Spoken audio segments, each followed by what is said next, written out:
Is this the Krusty Krab? No, this is Patrick.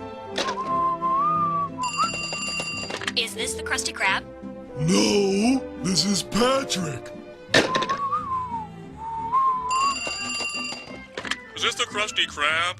No! This is Patrick!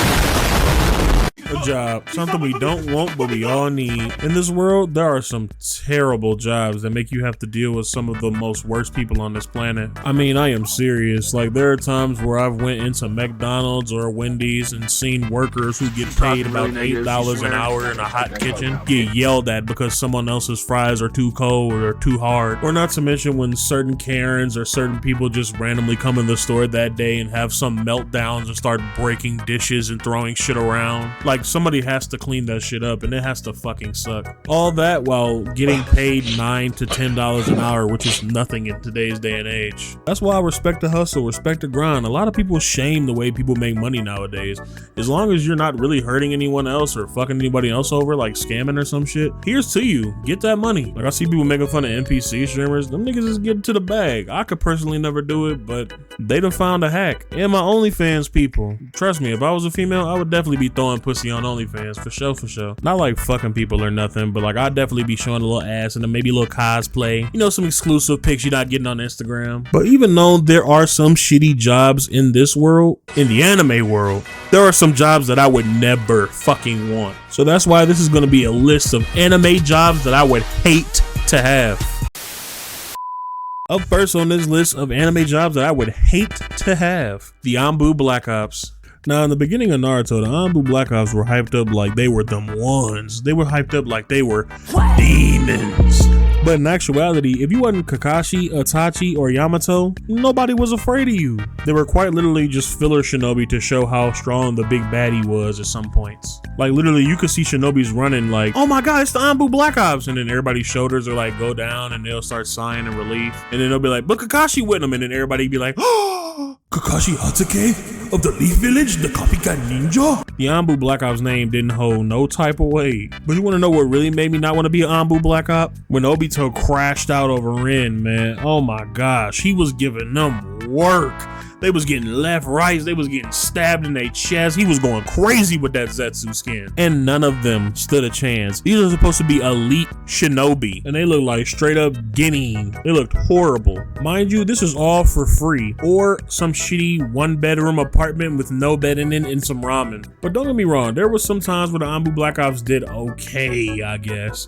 But it was a little too many times where they was getting their ass handed to them. Up next on this list, we have the Demon Slayer Corps / Hashira. Now, don't get me wrong, I'm not saying that the Hashiras or the Slayer Corps isn't powerful, but they be getting clipped. They be getting destroyed, especially if you a Hashira. I ain't gonna lie, if you get assigned a mission with a Hashira, just know you coming back with missing an eyeball, missing an arm, missing a leg, maybe a couple fingers. And these just be one upper moon, upper level demons. 1 or 2 at the most. And they be getting that ass taxed. When Tanjiro and them boys was sent to the entertainment district with Tengen, man, the only thing they got was entertainment. Them boys was getting toned up. They was boxing out there for their life, bleeding and shit, losing limbs and shit, literally fighting for their life. And this is just one of their missions. And this is right after the train incident with Rengoku, and we all know how that ended. Them boys had to jump right back into it with demons who wasn't even as strong as Akaza, who was the one who was just previously boxing them up. And now they getting boxed up by Akaza's little bros. Not even like the upper level demons is like the only ones you gotta worry about. Every demon in Demon Slayer is a problem. Every demon in Demon Slayer gave him some trouble. Like way back in the beginning when Tanjiro fought them 2 demons with the arrows and the balls, I would have never made it out of that fight. I probably would have died right there. Getting toned up by imaginary arrows and balls, getting annihilated. Just balls all in my face, just getting annihilated by them. Not to mention, Tanjiro is working with his sister who is on the edge of becoming a full-blooded fucking demon and killing him also. Zenitsu, who's only cold when he sleep. And then the unhinged, born in the wild Inosuke. The Demon Slayer Corps is not where it's at least if you want to live. Up next on this list, we have the JJK Sorcerers. Need I say anything about this anime? These are little high schoolers who are fighting world threats. This is an anime where it don't matter how cold you is, you can get touched. The sorcerers be going through it. Not to mention, it's only like one of us that's super duper unfuckwittably cold, which is Gojo. I mean, they can introduce a character who could seem untouchable, unfuckwittable, like he's gonna be around for a while, and then the next scene they getting their head blown off by somebody. Not to mention, there's a 20-fingered demon just kind of running around with endless amounts of power, and a mega level mutant cutting people's head off just for asking questions. I mean, do we see season 2 of JJK? Sukuna was literally playing games with their life. Like that part where he was like, don't move until I clap my hands. And everybody just kind of couldn't move because if they moved, they was going to get their head bit off. And this was only Sukuna with like, what, 15 fingers? That season showed that once Gojo is disabled or taken out of the fight, that we're going to have a hell of a fight on our hands. Not to mention all the people we lost in season 2. We really going to have a fight on our hands. And if you didn't die, you for sure lost a couple limbs. And these ain't no slouches. We're talking about prime time hitters here who are losing limbs in this fight. I'm definitely walking out of Shibuya like the dude from SpongeBob who was covered in head to toe in casts. God forbid I'm one of the sorcerers who don't have any actual power. I just kind of gotta rely on physical prowess and cursed weapons. Imagine your first day at JJK Tech and they tell you it's time to go fight Yuta. We gotta go capture him. He's doing too much. We have to go capture our ex-student Yuta. Here's a cursed sword. Make it happen. Boy, I'm gonna be panicking. Not to mention, anyone who was not a problem for Gojo gonna be a problem for me. That boy Jogo was going crazy in that subway. He was high-fiving people's face. He was unstoppable. With Gojo incapacitated, it was just free reign. Hands down one of the worst jobs on this list. Up next on anime jobs that I would hate to have, we have the Fire Force. I ain't gonna lie, the Fire Force, they brave as hell. Running around here in a world where people are spontaneously combusting into fire-breathing demons who can box. These infernal outbreaks literally just cover the entire city and they have to go out and box these fire-breathing infernals everywhere in the city. And as if being a firefighter wasn't already hard enough, you gotta fight with these big husky-ass firefighter suits on. Not to mention that half of the other captains in the other stations are fucking corrupt, and you don't know which ones are corrupt and working together and working against you because you're the ones that's actually following the law.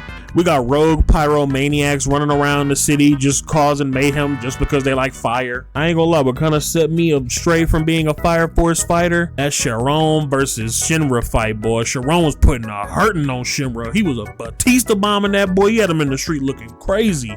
He was throwing him through the walls and stuff, and Shinra was giving him light speed kicks to the head. Nothing he did ever mattered to him. And this was a one-on-one with the hands. Everybody else's hands is full, so this is a one-on-one situation. I ain't gonna lie, Shinra better than me. I don't think I would have came out of that fight the way he was getting punched and elbowed. The only thing that would make this job worth it is being closer to Tamaki, Maki, Iris, Habana. With the exception of these people, I may just be able to make it through this job. I ain't gonna lie. Ain't nothing wrong with a little co-worker wife, you know what I mean? Or 3. And the way Tamaki always falling and finding herself in provocative situations, messing around with me, she gonna trip and fall and end up pregnant. So we have corrupt police station, conspiracies, infernal outbreaks, super powered, superhuman level pyromaniacs just walking around trying to kill you. This job is a no-go. Coming up last on this list, we have none other than the worst job I feel in anime history, Attack on Titan Scout Regiment. Now, I don't know what's worse, having to literally fight for every piece of food you get or living behind a tight ass 3 walls in the middle of nowhere. But the Scout Regiment used to get annihilated. You literally get a cool jacket with a cool logo on it, and you get some ODM gear, which is basically just some metal and some wires and 2 swords, and that's about all you get to fight these 50-foot demons.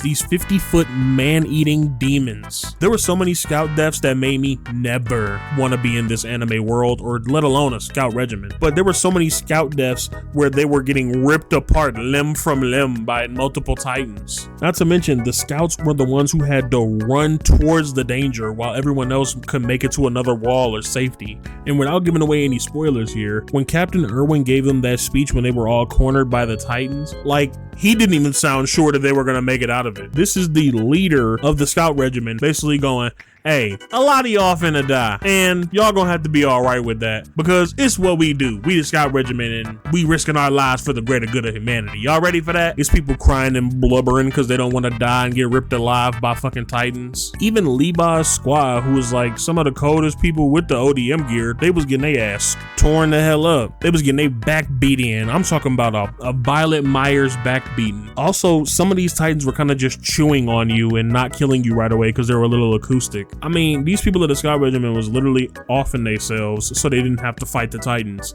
I can only imagine how scary this must have been in real fucking life. This job is the worst anime job of all time. I mean, some of these Titans literally were being controlled by people, humans, who can box and think like humans, and they were killing them in spectacular ways. Hands down, worst anime job. My case is closed. And don't get me wrong, I know there are more horrible anime jobs out there, but that's why it's up to y'all to hit the like button and comment and make sure y'all want me to make another one of these. If you made it this far in the video, I just want to thank y'all for 700 something subscribers I'm at right now. This is honestly a dream come true, and I know it's not that big of a milestone, but to see my videos just grow and touch this many people and the comments I've been getting, it's been honestly amazing.